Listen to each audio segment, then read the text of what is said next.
আসসালামু আলাইকুম। সংবাদে আপনাদের সবাইকে স্বাগত জানাচ্ছি। আমি ফিরোজ তোহা। শুরুতেই সংবাদ শিরোনাম। বাংলাদেশের গুরুত্বপূর্ণ আপডেট সংবাদে আপনাকে স্বাগত। শুরুতে সংবাদ শিরোনাম, পরে বিস্তারিত। শুরুতেই জানিয়ে দিব, এক দফার জাতীয় ঐক্যের ডাক দিল বিএনপির মহাসচিব মির্জা ফখরুল ইসলাম আলমগীর। সরকার পতনের এক দফা দাবিতে বিরোধী রাজনৈতিক দল সংগঠন নিয়ে জাতীয় ঐক্য গঠনের আহ্বান জানিয়েছেন বিএনপির মহাসচিব মির্জা ফখরুল ইসলাম আলমগীর। আজ রাতে দলের প্যাডে নিজের স্বাক্ষরে বিএনপির মহাসচিবের এই বিবৃতি গণমাধ্যমে পাঠানো হয়েছে।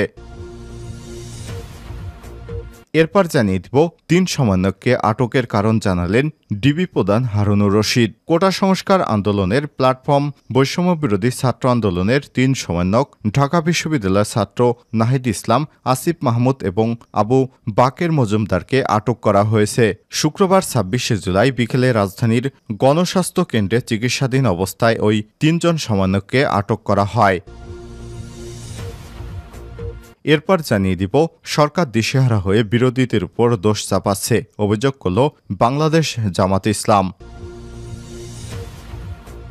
জানিয়ে দিব, কোটা বিরোধী আন্দোলন, কুড়িগ্রামে ৩ লাশ দাফন।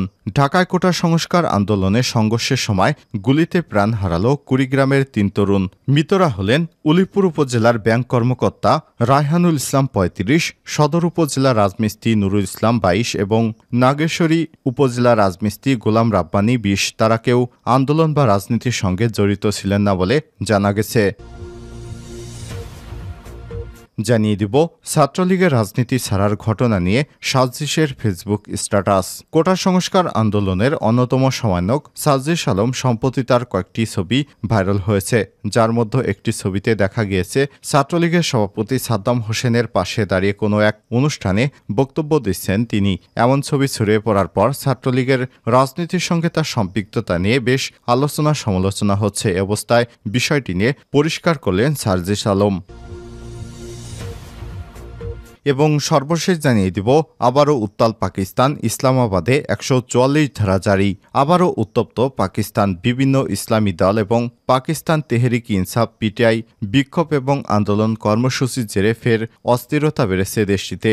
সার্বিক পরিস্থিতি নিয়ন্ত্রণে রাখতে পাঞ্জাব এবং ইসলামাবাদে ১৪৪ ধারা জারি করা হয়েছে। পাকিস্তানের সংবাদ মাধ্যম টুইটার এবং ট্রিবিউন জানিয়েছে ১৪৪ ধারা শুক্রবার থেকে রোববার পর্যন্ত কার্যকর করা হবে। প্রিয় দর্শক, এতক্ষণ শুনছিলেন সংবাদ শিরোনাম, এবারে বিস্তারিত।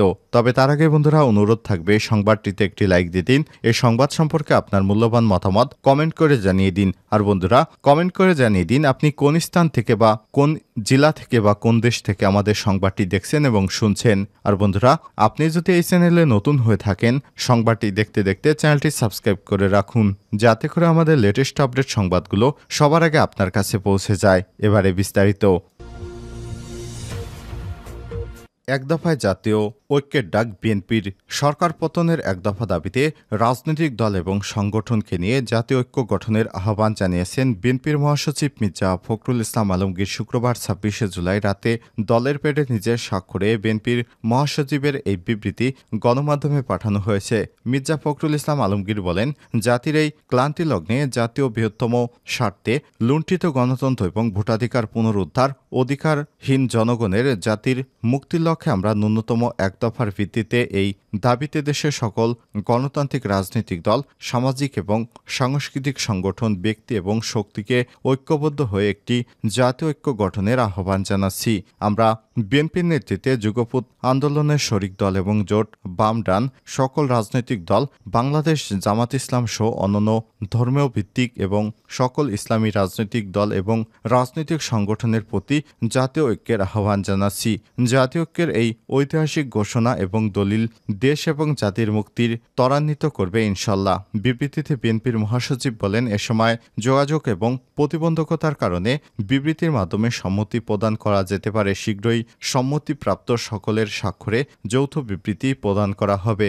২০২৩ সালের জুলাই থেকে বিএনপি গণতন্ত্র মঞ্চ, ১২ দলীয় জোট, জাতীয়তাবাদী সমমনা জোট, গণতান্ত্রিক বাম ঐক্য, Gono Odhikar Parishad, liberal democrat party LDP, Gono Forum people's party, labour party NDA, Chhatra Odhikar সংরক্ষণ পরিষদ প্রভৃতি সংগঠনের সরকার পতনের এক দফা দাবিতে যুগপৎ আন্দোলন শুরু করে। ওই সময় জামাত ইসলাম আলাদাভাবে সরকার পতনের আন্দোলনে থাকে। 3 সমন্বয়ককে আটকের কারণ জানালেন ডিবি প্রধান। কোটা সংস্কার আন্দোলনের প্ল্যাটফর্ম বৈষম্যবিরোধী ছাত্র আন্দোলনে 3 সমন্বয়ক ঢাকা বিশ্ববিদ্যালয়ের ছাত্র নাহিদ ইসলাম, আসিফ মাহমুদ এবং আবু বাকের মজুমদারকে আটক করা হয়েছে। শুক্রবার ২৬শে জুলাই বিকেলে রাজধানীর গণস্বাস্থ্য কেন্দ্রে চিকিৎসাধীন অবস্থায় ওই 3 জনকে আটক করা হয়েছে। এ বিষয়ে রাত 11টার দিকে ঢাকা মহানগর পুলিশ ডিএমপির অতিরিক্ত কমিশনার এবং ডিবি প্রধান মোহাম্মদ হারুনুর রশিদ বলেছেন, নিরাপত্তার স্বার্থে তাদেরকে ডিবি কার্যালয়ে আনা হয়েছে। এর আগে নাহিদ ইসলাম, আসিফ মাহমুদ এবং আবু বাকের মজুমদারকে জিজ্ঞাসাবাদের জন্য আইন শৃঙ্খলা রক্ষাকারী বাহিনী নিয়ে গেছে বলে অভিযোগ করেছেন অন্য 2 সমন্বয়ক হাসনাত আবদুল্লাহ এবং আব্দুল হান্নান মাসুদ। শুক্রবার ২৬শে জুলাই বিকেলে রাজধানীর গণস্বাস্থ্য কেন্দ্রে চিকিৎসাধীন অবস্থায় ওই 3 জনকে তুলে নেওয়া হয় বলে অভিযোগ করেছেন তারা। সমন্বয়ক হাসনাত আবদুল্লাহ কালবেলাকে বলেছেন, বিকাল 4টার দিকে আইন শৃঙ্খলা বাহিনীর পরিচয়ে 3 জনকে রাজধানীর গণস্বাস্থ্য নগর হাসপাতাল থেকে নিয়ে যাওয়া হয়েছে। এর আগে বিকেলে আসিফ মাহমুদ একটি ভিডিও বার্তায় বলেন, এতে তিনি বলেন, গণস্বাস্থ্য হাসপাতালে ভর্তি অবস্থায় আমাকে নাহিদার বাকেরকে গৃহবন্দী করেছে। আইনশৃঙ্খলা বাহিনীর পরিচয় দেওয়া ব্যক্তিরা ওয়ার্ডের সামনে হাসপাতালে অবস্থান নিয়েছেন। তারা আমাদের সব ধরনের কমিউনিকেশন সিস্টেম বন্ধ করে রাখা হয়েছে। চিকিৎসা নিতে এসে বিড়ম্বনার শিকার হতে হচ্ছে। এর আগে আব্দুল হান্নান মাসুদ জানান, বৈষম্যবিরোধী ছাত্র আন্দোলনের পক্ষ থেকে সমন্বয়ক টিমের একটি প্রতিনিধি দল উত্তরা বাংলাদেশ মেডিকেল থেকে শুক্রবার 4 থেকে 4টা 50 মিনিটে বিভিন্ন হাসপাতালে আহত শিক্ষার্থীদের দেখার জন্য পরিদর্শনের কথা জানান। এরপর সর্বশেষ সোহরাওয়ার্দী মেডিকেল কলেজ হাসপাতাল পরিদর্শন শেষে তারা পরবর্তী কর্মসূচি নিয়ে সংবাদ সম্মেলন করবেন। তবে সন্ধ্যা 7টার দিকে তিনি বলেন, আমরা মানসিক ট্রমায় আছি, আমাদের নিরাপত্তা নিয়ে বাজে অবস্থায় আছি, আমাদের সংবাদ সম্মেলন করতে না দেওয়ার চেষ্টা করা হচ্ছে, আমাদের নিজেদের নিরাপত্তা নিয়েই বের হতে হবে। আমরা এখন উত্তরায় আছি, আমরা আমাদের কর্মসূচি নিয়ে সংবাদ সম্মেলন করতে দৃঢ়প্রতিজ্ঞ।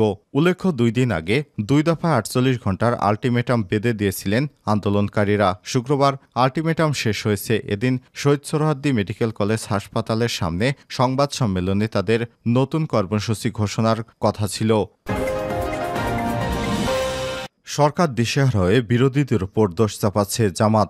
বর্তমান সরকার দিশেহারা হয়ে জনরোষ থেকে বাঁচতে বিরোধী রাজনীতিদের উপর দোষ চাপানোর চেষ্টা চালাচ্ছে বলে অভিযোগ করেছে বাংলাদেশ জামাত ইসলাম।